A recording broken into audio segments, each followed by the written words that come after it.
In life, there are certain moments that stand out to us the most. Taking the training wheels off, going on your first date, being on the starting lineup.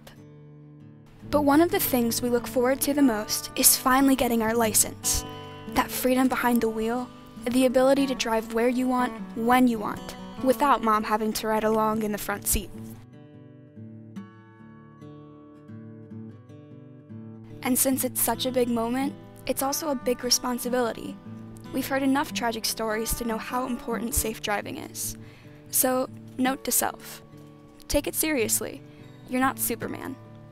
And maybe, if we all start to keep our focus on the road instead of our phones or friends, we can decrease the tragic stories. We can erase the stereotypes for teenage driving. We can be the change.